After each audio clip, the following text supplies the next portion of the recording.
a Deputy Director and Fellow of iPerform, a Research Centre of Excellence, University Technology Mara. Without further ado, I would like to invite her to give a talk. Assalamualaikum warahmatullahi ta'ala wabarakatuh, and a very good afternoon, ladies and gentlemen. I hope that all of you can hear us very well. Please do give feedback if you cannot hear us. So without further ado, this is the presentation outline. We have 1 hour session this morning. Dr. Suraya, Associate Prof. Dr. Suraya has outlined the schedule for the talk today.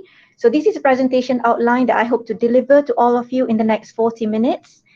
First, we are going to cover regarding the epidemiology of the common cardiovascular risk factors in Malaysia, followed by introducing the Empower Sustain eHealth Intervention Project, how we actually design and develop the mobile and desktop apps, and as well as the alpha and beta testing, which we have just completed. Followed by, we're going to introduce to you what kind of intellectual property rights and commercialization plan that we have already achieved so far, as well as some awards and publications from this project. So ladies and gentlemen, the top 2 cardiovascular diseases, as we all know, are heart attack and stroke. These 2 cardiovascular diseases are actually the 2 biggest killers in our country. And if we look at the global data as well, according to the WHO 2018 report, cardiovascular diseases, namely heart attack and stroke, account for 17.9 million deaths annually all over the world. And this is highest among all the causes of death.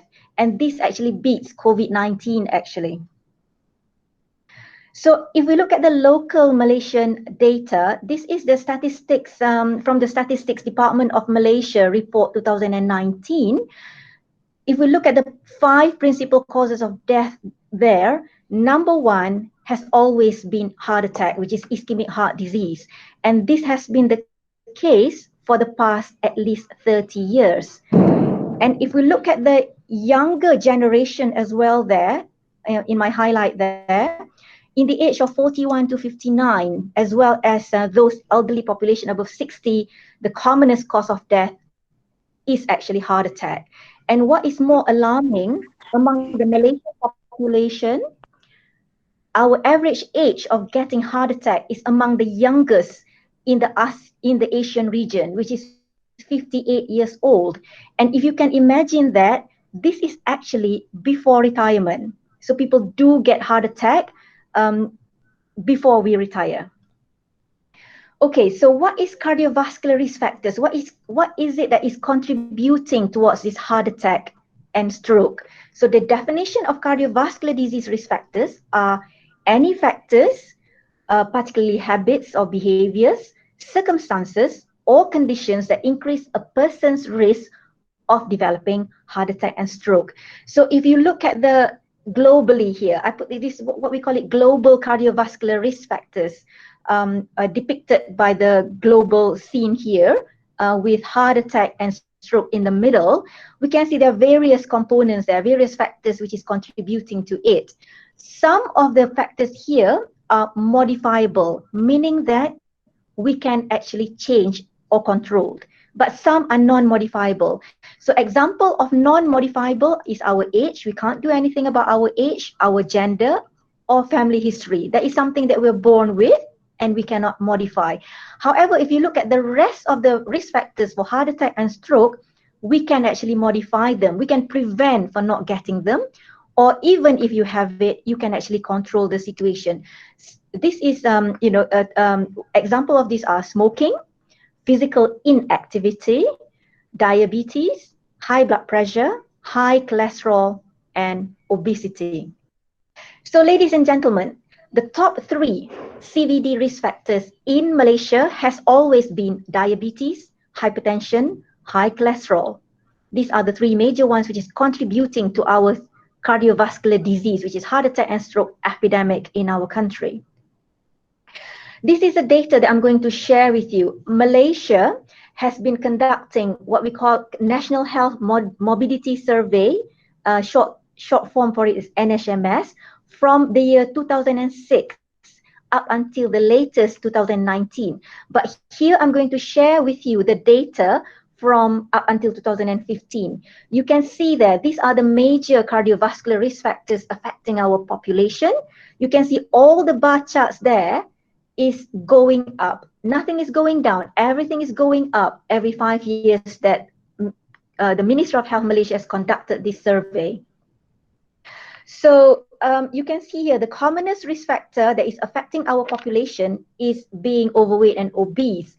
The latest figure there, 2015, you can see here, half of our Malaysian population are actually overweight and obese.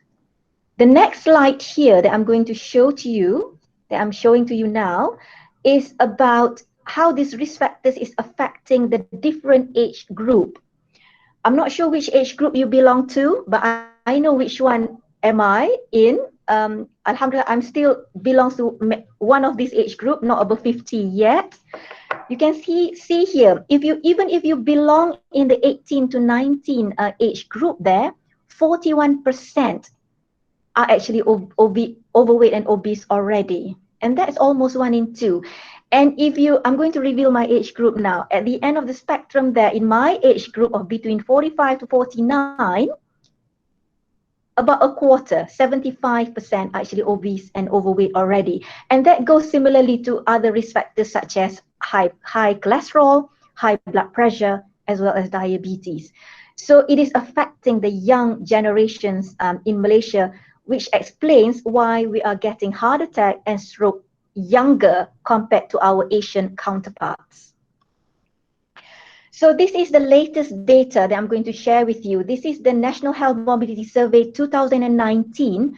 Diabetes in Malaysia is affecting 3.9 million population above 18 years old, and that is 1 in 5 adults in Malaysia. How about high blood pressure?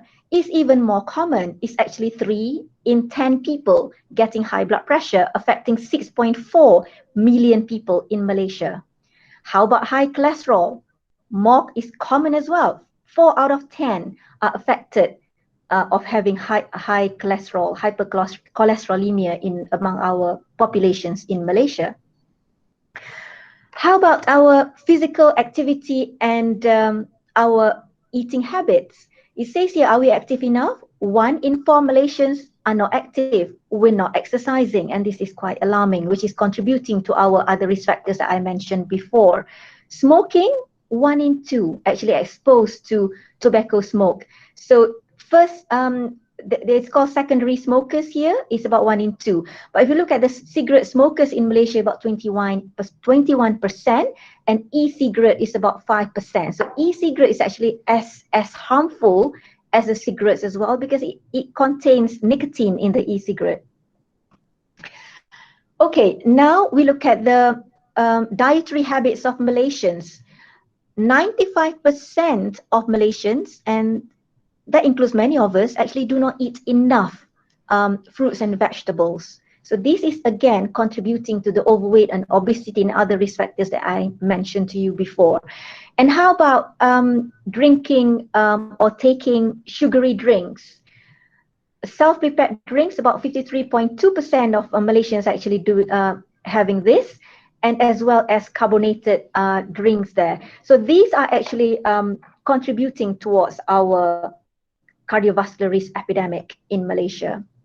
So last but not least is the obesity. As I mentioned before, 1 in 2 Malaysians are overweight and obese, and 1 in 2 Malaysians have got abdominal obesity. And what that means is our waist circumference. So we should be measuring our waist circumference as well to make sure to know what it is, because it is an independent risk factor for having heart attack and stroke. Okay, ladies and gentlemen, have we asked ourselves how many cardiovascular risk factors do we have? This is a tick list. Many of our population have got more than 1 risk factors. This is what we call, orang Melayu cakap, penyakit 3 serangkai, 4 serangkai. So this is what we see all the time in our clinic. So if we look at the NHMS 2019 data, 1.7 million people in Malaysia currently live with 3 major risk factors, the penyakit 3 serangkai, and 3.4 million people actually have got 2 or more, or at least 2 risk factors. So when you actually have got multiple risk factors in one individual, this is what we call metabolic syndrome. So if you fulfill, you have 3 out of 5 of these risk factors, you actually have metabolic syndrome. And what does it mean? It means that if you have metabolic syndrome, you are 5 times more likely to get heart attack or stroke. This is what it means. And our team, this is a study that my group has done looking at metabolic syndrome epidemiology in Malaysia, gathering about more than 8,000 participants in this project. And we found that about 43.4% of Malaysian adults above 30 years old actually have metabolic syndrome. So, ladies and gentlemen, where are these people being managed? You know, people with all these multiple risk factors, they come to our clinic in primary care. My background is I am a family medicine specialist working in a primary care clinic, and that is in, if you are familiar with the Ministry of Health system, that is called Klinik Kesihatan. So UITM has got our own, what we call a UITM primary care specialist clinic in Selayang. So majority of these patients are actually being seen here. So our day-to-day work, our bread and butter work, actually managing all of these cardiovascular risk factors. Now I'm going to introduce to you our project. So what triggered us to actually do this app is actually the amount of work or patients that has come through our doors, where they have uncontrolled condition leading them to have early heart attack and stroke. So our team has come up with this project. Is the development and evaluation of the Empower Sustain prototype mobile app and complementary desktop application for self-management of cardiovascular risks among individuals with metabolic syndrome. And as I mentioned before, metabolic syndrome means you have got multiple risk factors occurring in the same individual. We were granted the prototype research grant scheme in 2019, and we are now about 70% completed on this project. These are our team members. It is a collaborative project between iPerform, a Center of Excellence in UITM, the Faculty of Medicine, as well as the Faculty of Computer and Mathematical Science of UITM. So our project team members consist of multidisciplinary experts, family medicine specialists, 5 of us there. We've got computer science and IT experts from FSKM, Dr. Fakhrul and Prof. Nur Suryati Jamil. And we also have got a public health specialist with us on board. And we've got a clinical psychologist, as well as Prof. Datin Dr. Hafiza, who's a consultant chemical pathologist and metabolic medicine expert. This is the conceptual framework for the Empower Sustain eHealth intervention. This conceptual framework was developed based on the chronic care model. I've given you the link to the website there if you're interested to know more about the model. As a researcher, I've been researching this model for the past at least 10 years. And we have a previous project called the Empower PAR project, which has proven the proof of concept that this model works in our Malaysian primary care setting. So based on this model, what is the most important thing is the self-management support. You can see there that when we want to actually engage our patient in getting them to be empowered about their own conditions, such as hypertension, diabetes, and so on, then we must provide them with the self-management support so that they can be in control of their own health, so that they become informed and motivated to take care of their health care. So from the primary care provider's point of view, we use what we call it the clinical practice guideline, the CPG. So that is important for the primary care providers, the doctors, the nurses to follow, as well as we need a delivery system that is linking all of this together so that we have a prepared, proactive team on our side with an informed, activated patients. And what do we want to achieve is actually an improved patient activation, self-management behaviors, and improve clinical outcomes in terms of prevention of heart attack and stroke. So, ladies and gentlemen, this is the objectives of our study. There are 4 altogether. The first one was to develop the Empower Sustain prototype, web-based desktop and mobile applications in order to empower individuals with metabolic syndrome so that they can self-manage their cardiovascular risk factors.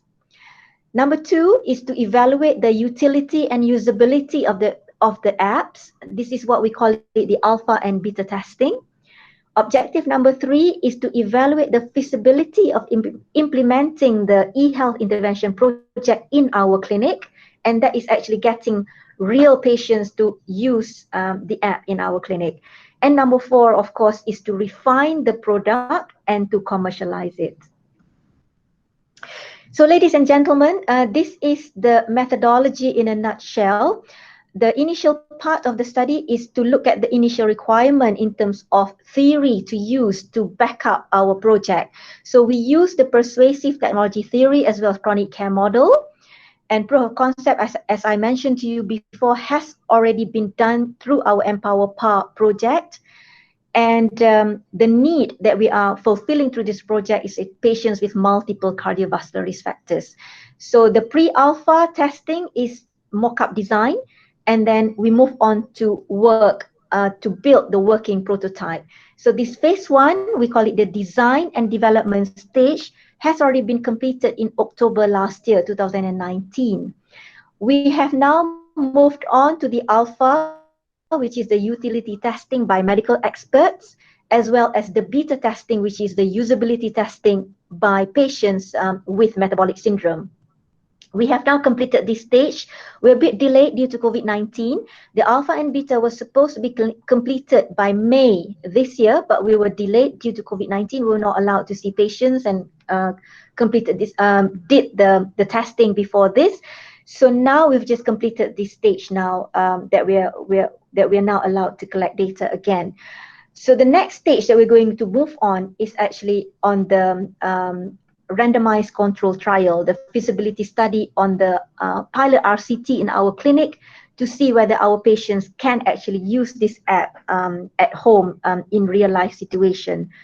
So we're moving on to that before our refinement and commercialization of these products. In terms of the prototype development method, we use the iterative model of software development life cycle. Some of you in IT probably is familiar with this concept. So we did not use waterfall or any other concept. You can actually ask about this to Dr. Fakhrul later during the Q&A if you have more questions about the development method. So as I mentioned before, this is our flow chart for the phase 1.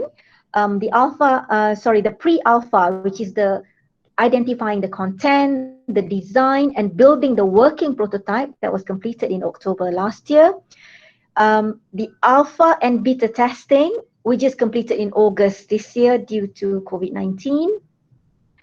And we hope to move on to the randomized controlled trial, hopefully by the end of this year. And when we do the randomized control trial, we are also going to do the qualitative analysis to see what are the barriers, concerns, and expectations of the patients while they are using this mobile app. So ladies and gentlemen, let's move on to the achievements that we have so far for this project. So in phase 1, what we did was before we actually developed the mock, we did the storyboard. This is quite important stage in an app development. We have to visualize how the app is going to be used. So this is a storyboard where we visualize that receptionists were going to use the desktop app, and then the patient is sitting now in the waiting room. Maybe with or without the app yet. So let's imagine this is a new patient without the app yet.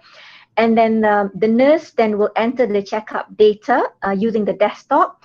And then when the patient actually goes into the doctor's room, then they'll be given the app and the doctor will explain step by step on how to use it.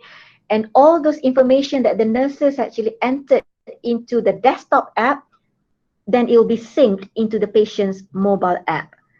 And after that, the patients will take the app home, the mobile app home, and use it at home to monitor their blood pressure, blood sugar, monitor their exercise and dietary intake.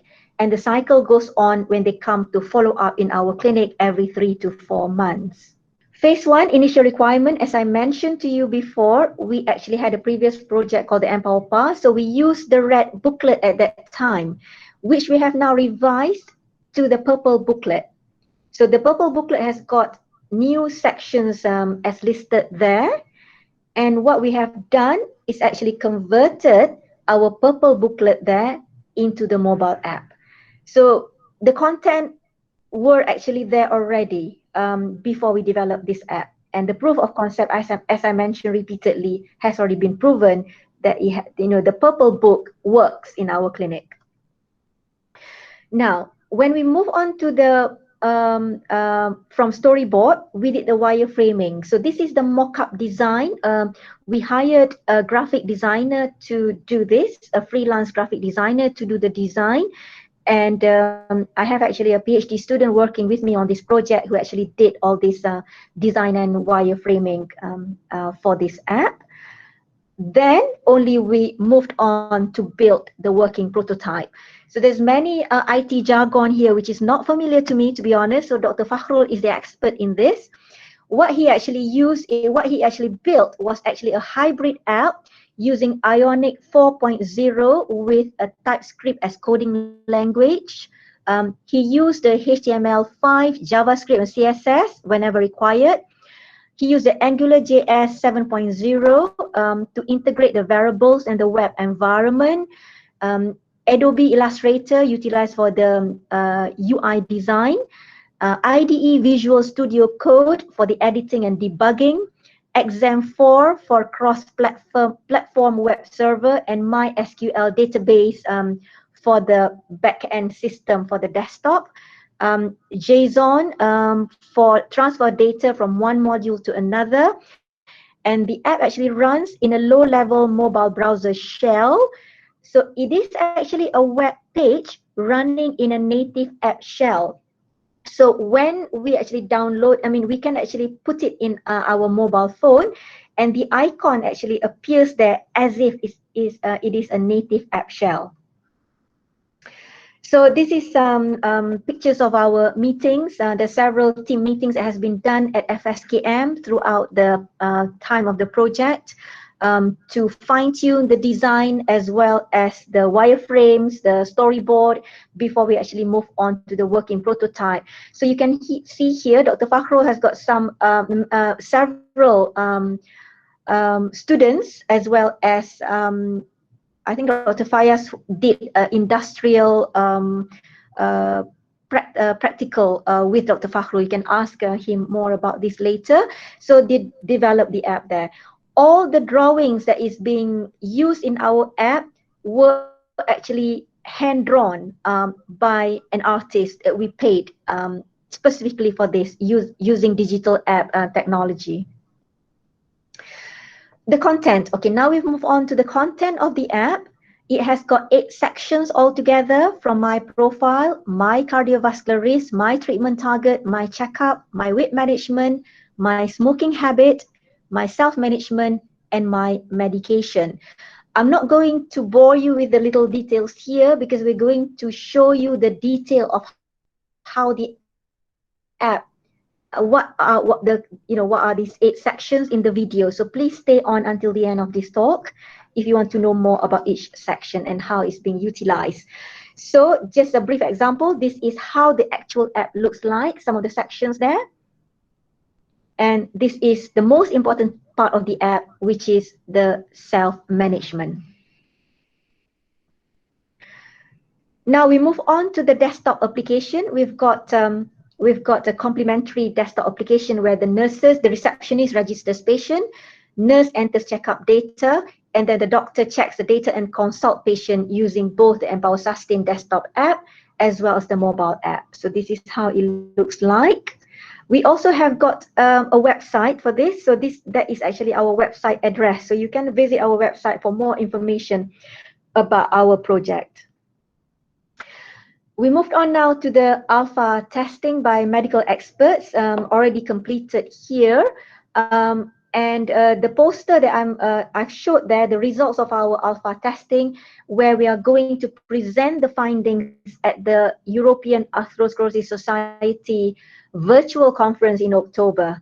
So Dr. Fahro is also presenting the design and development. I showed to you earlier the poster as well. So this is our second poster. We've got 3 posters presentation at this particular international conference coming up in October this year. We were supposed to go to Geneva in May, but that was all cancelled. So the conference itself has now gone virtual in October. This is a beta testing among the patients, already completed as well. So we've got very positive feedback from the patients about this app.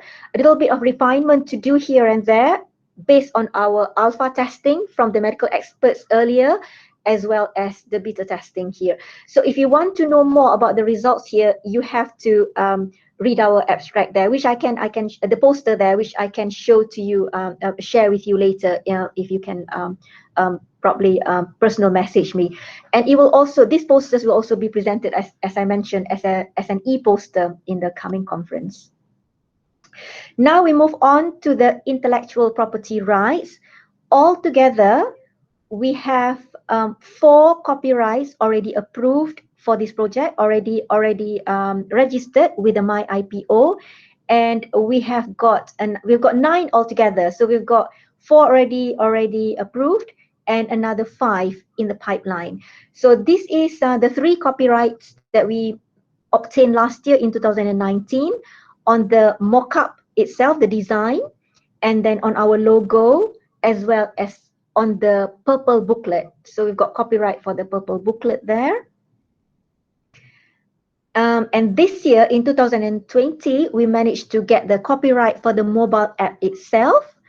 The desktop application copyright has been submitted to My IPO. We're still waiting for the CRLY number, the final registration number, as well as the coding. So we have submitted copyright for the coding for both mobile app as well as the desktop application. We have also submitted copyright for the user manual, because when the patient comes to our clinic, we've developed a user manual on how to use the app. And we have developed user manual for the healthcare providers as well, for the nurses, doctors, on how to use the apps. So these 2 documents have been submitted for copyrights as well. So altogether, you can see here from one PRGS project, you can actually get multiple copyrights. There are 9 altogether. Some people ask, why not patent it? We tried, okay? We tried to apply for patent application, but it's not that apps cannot be patented. It can. However, the chances of it being approved or granted is slim, because apps actually change all the time. You patent something usually, a hardware rather than a software. So that's where the problem is. We have done patent search. There has been apps that has been patented, but it's just not, not cost effective to be doing it, because it's so expensive to get a patent.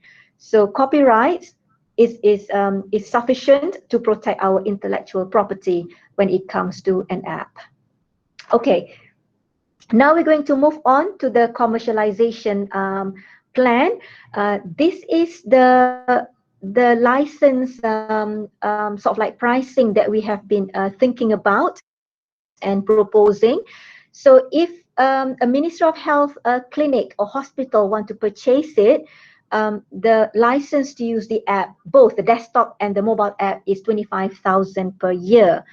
And that's regardless of how many patients that they're going to use it on. So we're not going to be charging per patient. We're just going to put a license fee to use the app, and then regardless of how many patients they have in their clinic or hospital. For the private clinic or hospital, the pricing is a little bit more at 35,000 per year. The reason we actually chose this price is not too expensive. because we want to encourage people to buy this product, but it's not too low either, because if you look at how the MIRA score for the university for a commercialized product, it needs to be at least 20,000 per year for it to be counted for MIRA score for the university. Now, we have managed to generate some income from our Purple booklet. So Purple booklet, as I mentioned to you before, we've got the copyright last year in 2019, and we have actually competed in IDEX, which last year 2019 for this booklet, and we managed to sell these 80 booklets, generating 800 ringgit only, not much, during the University Innovation Day last year, the UIF, the inaugural UIF that UITM held in 2019. PhD student, so Dr. Mariam Hana, is actually the core person behind this project.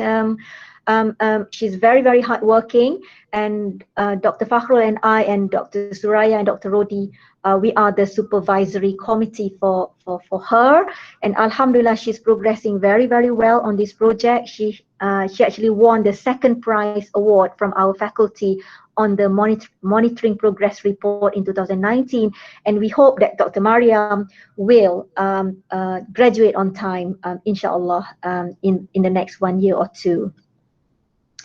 So now we're moving on to Innovation Awards. Last year for the booklet, we won a gold medal at our Faculty of Medicine Innovation Competition Day. We competed in IDEX 2019, and Alhamdulillah, our team also won a gold medal award for the booklet. We're moving on now to publication, paper publication. Dr. Mariam has published this paper. She's the first author and I'm the corresponding author. This is part of a PhD project on the randomized control trial. She has published the study protocol for this in a Web of Science JCR Q3 index journal trials. And we have presented our project at various conferences. Last year, the Family Medicine Scientific Conference 2019, as well as the Imam Annual Scientific Conference in Kelantan. And as I mentioned to you before, we are also going to present 3 posters in the upcoming European Atherosclerosis Society International Conference, a virtual conference in Geneva in October 2020. So ladies and gentlemen, we have now come to the end of my presentation. Okay, we are on time. Yeah, 35 minutes, so that's not too bad. Now, I'm going to show you a video presentation of our product. So please stay for that video. And after the video presentation, I'm going to take, Dr. Fakhrul and I, we are going to take question and answer about this project.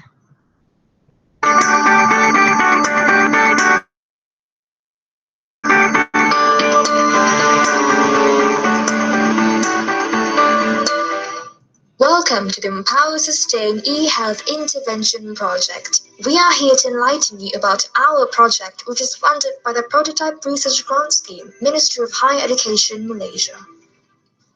As we know, heart attack and stroke are the 2 biggest killers in Malaysia. The Empower Sustain Global Cardiovascular Risk Self-Management app is developed to empower you to take charge of your health, with the ultimate goal to prevent heart attack and stroke.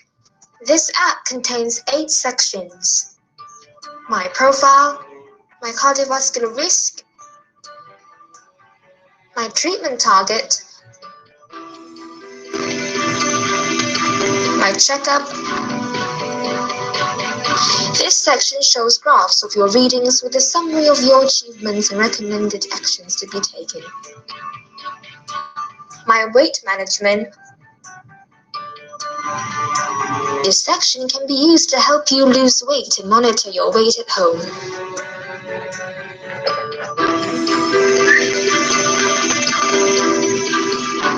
My smoking habit. My self-management. This section consists of my home blood pressure, my home blood sugar, my diet, my exercise, and my achievements, and my medication. This app should be used during consultation with the doctor. It is recommended to be used by individuals 30 years old and above, particularly those with common risk factors such as diabetes, high blood pressure, high cholesterol, obese, or smoker. The doctor will explain regarding your cardiovascular risk and treatment target. Your clinic checkup data, such as blood pressure, weight, BMI, and blood test results, will be available in the app. At home, you can monitor your blood pressure and use the app to record the reading.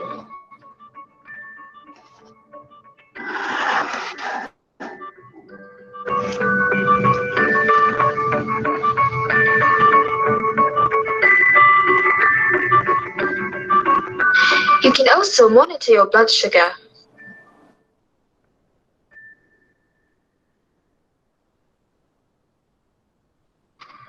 And record the reading using the app.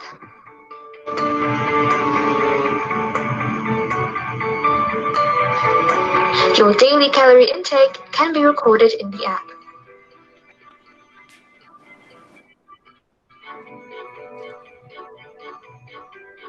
You can also record your daily physical activities in the app.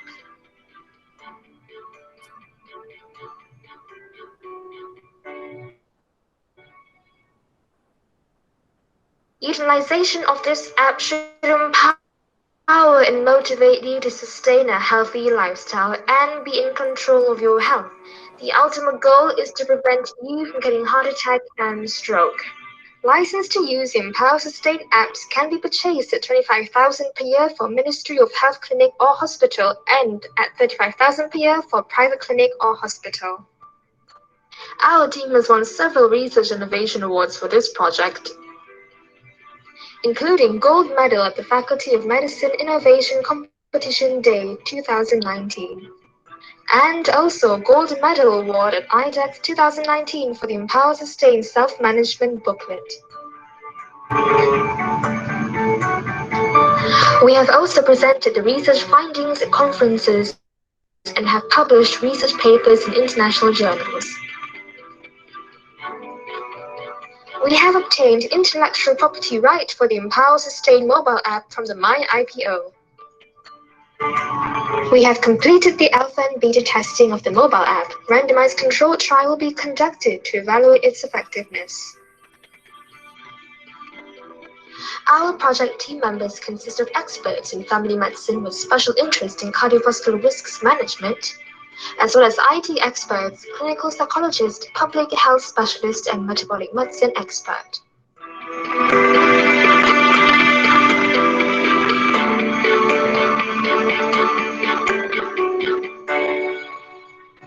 Please contact us if you are interested to know more about the app. Thank you.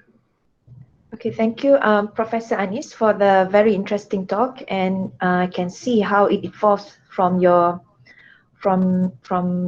day-to-day work as a primary care physician, treating your patients who have chronic diseases, and how you evolve it into research, innovate your care into a digital healthcare, and somehow plan to commercialize what you have innovated. So it's a very interesting and I think very motivating as well. So I would like to open the floor for any questions. You can write your questions in the chat section, or you can speak while we are here to answer the questions. Is there any questions from the audience? If there's none, probably I can start with one question to Prof. Anis. What would be your advice for a new lecturer to actually start have this kind of innovative applications that can be used? I can see it. You actually targeted a few areas of our KPIs there, from research to IPR to probably income generation. So what would be your advice? Okay, thank you, Prof. Soraya, for the question. I hope more to come from the audience. I need to see to hear from you as well after this. Yeah, so I'll just quickly answer this.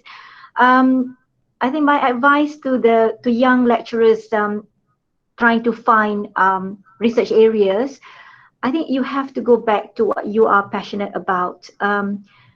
Because before I embarked into this journey of app development, I've always been passionate about wanting to contribute in terms of better control of hypertension, diabetes in my patients. So I can see that the problem were there staring on my face. So I wanted to find solutions for that. And that's when I start researching about the chronic care model, improving the healthcare delivery system out of that model, and then found the concept of the self-management is very, very important.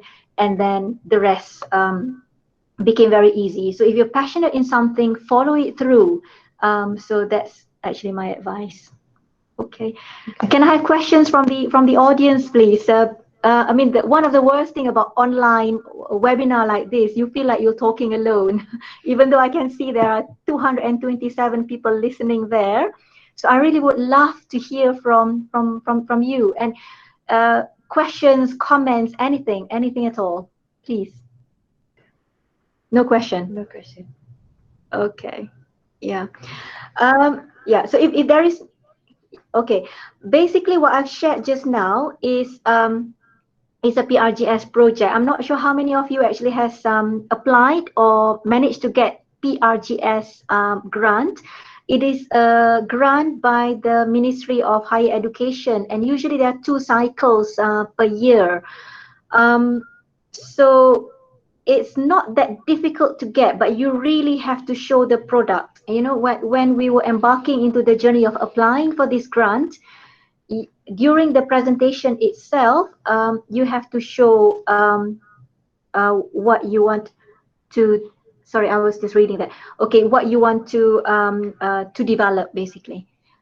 Okay. So we have one question here from Dr. Muhammad Sharizan. Thank you. Okay. So you are a senior lecturer from UiTM Sri Iskandar. Since most of 40 above academicians suffered an obesity problem, what is a good practice in our routine life to stay fit and healthy? Okay, very good question. It's a health related question. Okay. Yeah. So I think first of all, the research question is, how many of us academic staff in UiTM all over Malaysia actually has got this obesity problem? I do not think anyone has answered that research question, but I think it's a rough figure. If you look at the general population, it's about 1 in 2. Yeah, you're quite right there, about 40% or maybe 50%. So how do we have a good practice in our routine life? Okay, I'm going to share with you what I do in my daily sort of like to prevent myself from getting any of these risk factors. Because, you know, I'm in that age group where 75% may be obese already. So you need to build something which is doable in terms of physical activity in your daily life. So the easiest thing that I find to do is actually when you park your car somewhere, then make it a habit to actually walk rather than and take the stairs as well. To build into your daily activity. So for example, what I do when I park in the basement, I rarely take the lift. So I make the staircase my best friend. So I look for the staircase and try to go on the staircase every day. The recommended steps to be taken for daily is 8,000 to 1,000 steps. So start with that first. Even if you can't find staircase, you can probably buy a pedometer and start to monitor your own steps. So if you're in the range of 8,000 to 10,000, alhamdulillah, that's recommended. I tried on myself already, bought a pedometer. If I don't actively do it, my steps is usually about 4,000 to 5,000 only. You know, if I don't make a point to actually walk and panjat tangga and all, my step is only about 4,000 to 5,000. And that is actually sedentary. So many of us actually stuck in sort of like sedentary lifestyle that we cannot burn what we eat. So another thing about obesity is about calorie in and calorie out. Yeah. So what I talked about just now was actually calorie out when you want to burn. So you really have to watch what you eat as well. So our app has got all of this information. It's got the recommendation by the Ministry of Health about the pinggan suku, suku separuh, quarter, half plate, if you're familiar with that, where you divide your plate into 4 and you eat, you take carbohydrate such as rice, 1/4 only, protein, lauk, another 1/4, and another half should be your vegetables and fruits. So that is the easiest way to remember. But of course, in our app as well, it has got a more sophisticated concept of BMR, which is the basal metabolic rate, as well as calorie counting. If you really want to lose weight, and that's the way to go actually, to really count what you eat every day due to for calorie counting, and actually count the exercise, the burning of calories through your exercise as well. So that is the concept of weight loss. Okay, any more questions? Okay. Can patients not under UITM primary care download the app? Okay, now the app is only a prototype at the moment. It's not available in Play Store or Google, Apple Store yet.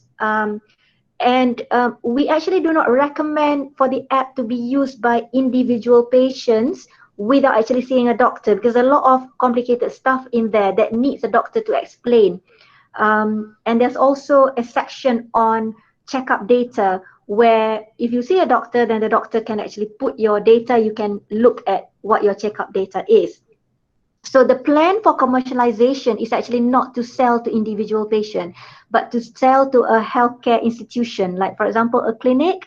Then if your doctor actually buys this, then if you're registered with that clinic, then you should be able to use it with your doctor. So that's the plan for the moment. Unless a future project, maybe Dr. Fakhrul and I will develop something more simpler without all those complicated stuff about where the doctor has to put in input, then maybe we can put a simpler version in Apple Store or the Play Store in the future. So thank you for that question. Okay, next question is the app is targeting the patients in public-private hospital. Yeah, okay, so the same as well, same answer for public users. Yeah, so I think for this, we have to really think hard, Dr. Fakhrul, yeah, to develop one that probably we can put in the Play Store. Yeah, the modular part of it, maybe, yeah. The modular part, maybe some part, maybe BMR calculation.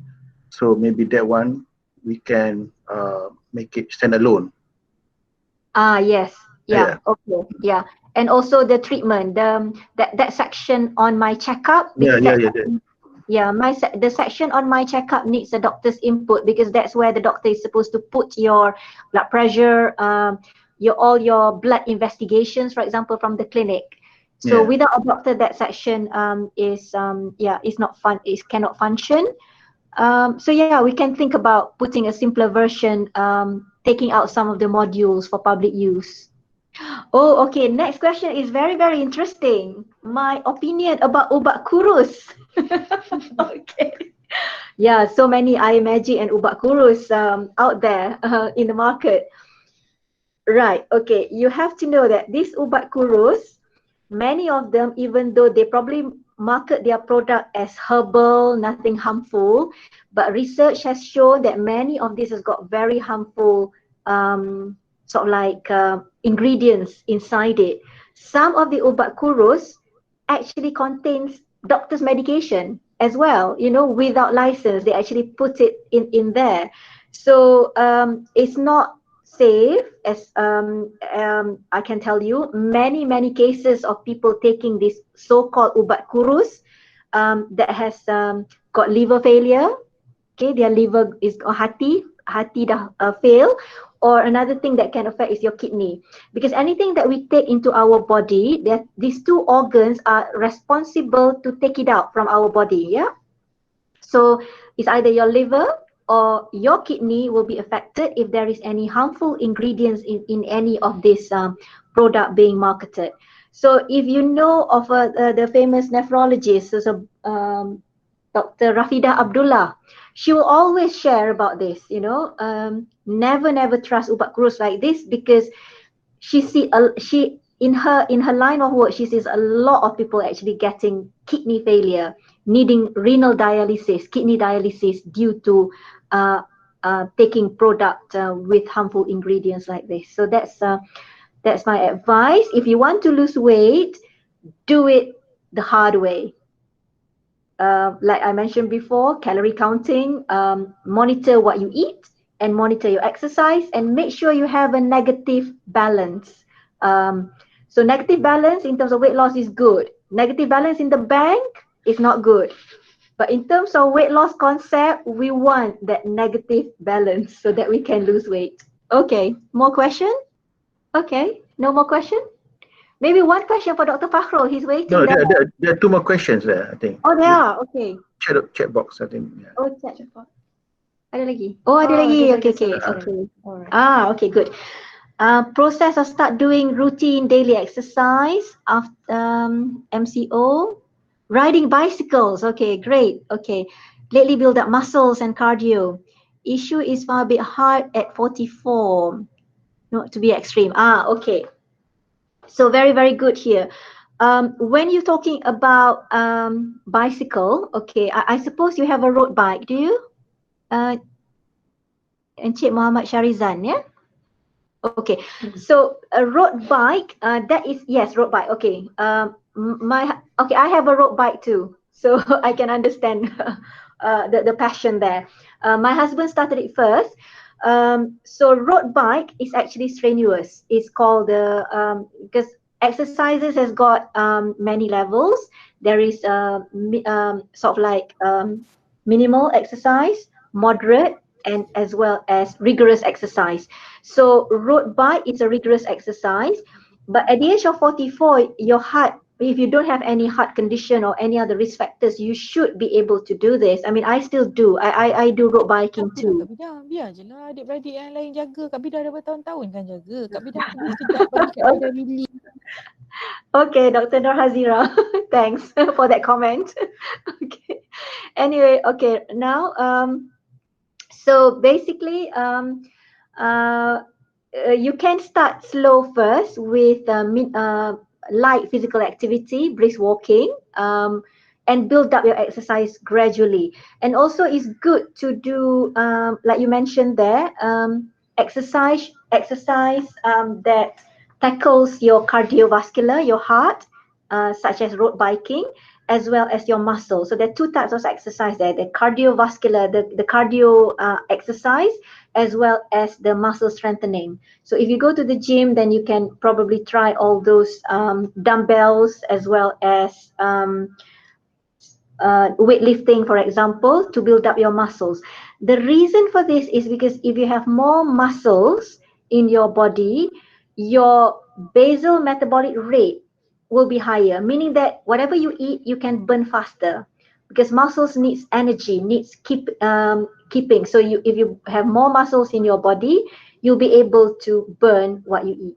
So that's my advice. Okay. SOP commercialize. Oh, okay.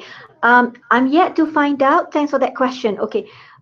We need to work with Bitcom. As far as I know, now that we've got the prototype that Dr. Fakhrul is going to refine very soon, inshallah, and moving on to the randomized control trial, that's the next part of the study. We are also going to approach Bitcom, previously known as RIBU. Bitcom has got, as far as I know, they've got pre-com grant, pre-commercialization grant. So this is where we can apply and actually improvise on the prototype. The prototype that we develop may not be suitable for mass production yet. So normally with a pre-com grant, then we can probably pay a vendor out there to improvise many of the functions of the prototype there. There are many nice things that this app doesn't have, like, you know, that pincer to enlarge using your pins, your finger. We don't have that. So many of our patients actually commented on that, because some of the fonts may be a bit small for them. So they want to be able to actually do a pincer enlargement function, which we don't have. So with the pre-com grant, then perhaps we can improvise on many of these nice to have functions before we commercialize it. But the steps to get there, Bitcom has got a flow chart of commercialization process on its website. So I've downloaded it, but I cannot remember step by step there. But it's best if you can check Bitcom website for that. Okay. Road bar, yeah, okay, heart monitor, okay, yeah, definitely, Dr. Sharizan or Encik Sharizan, heart monitor is very, very important when you actually do road biking, because you should not exceed your maximum heart rate. Your maximum heart rate, if you want to know, is 220 minus your age. So that's the maximum. That it shouldn't be more than that, because if you strain your heart too much above the maximum, then there is a risk of, you may get a heart attack while cycling or while doing the strenuous activity.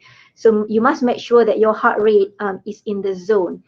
Interesting that you mentioned about the heart rate, because when I was presenting my PRGS project, I actually met a very interesting project by met a very interesting lecturer as well from Faculty of Sports Science. I'm not sure, probably he's not one of the audience here. There, Dr. Sharizan said once, yeah, that's your maximum heart rate, yeah, for you. So don't exceed that, yeah. So if you're interested more about heart rate monitor, there are many on the markets, like Fitbit can monitor your heart rate, Garmin, for example. But interestingly, UITM has got a patent.